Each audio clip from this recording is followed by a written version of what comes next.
We've been discussing a If variety you of came here knowing that you were going to be turned off, that these tariffs were going to be turned off, why didn't you include that in your opening statement? Why didn't you reference that as part of your testimony? Well, I don't disclose my conversations with the president, sir. These were specific questions we asked you all along. What's the strategy? These are real consequences for the American people and small businesses. I had a group of small businesses in my office earlier today talking about the impacts of these tariffs on aluminum and steel. This is amateur hour, and it needs to stop. What does this even mean for your negotiating strategy? How are you in charge of negotiation if the president is tweeting about this from wherever the hell he is? The president was elected, and he runs the trade policy, and I advise him and execute his Who trade executes policy. the trade policy? I execute the trade Did you policy. know that this was happening? We have been discussing all kinds of... And there's another member of the cabinet, Bessent, who just canceled coming to the Hill to avoid talking about the market because it's in turmoil.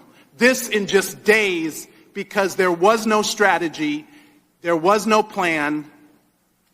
The president chose to take actions that he didn't even have the authority to take. He's put our economy in disarray and near collapse.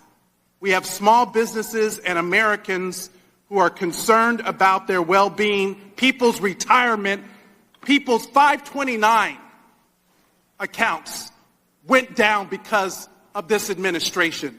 We have people that are planning to send their kids to college this fall. People who are retiring whose benefits have declined. Is this market manipulation? No. Why not? If it was a plan, if it was always the plan, how is this not market manipulation? It's not market manipulation, sir. Well, then what is it? Because it sure is not a strategy. We're trying to reset the global trade system. That's offshored all of our factories. And what has that done? How have you achieved any of that? But to enact enormous harm on the American people, which was our concern from the very beginning. Tariffs are a tool. It can be used in the appropriate way to protect U.S. jobs and small businesses. But that's not what this does. So if it's not market manipulation, what is it? Who's benefiting? What billionaire just got richer? And all the while, there are not even any Republicans left in this hearing. They all left.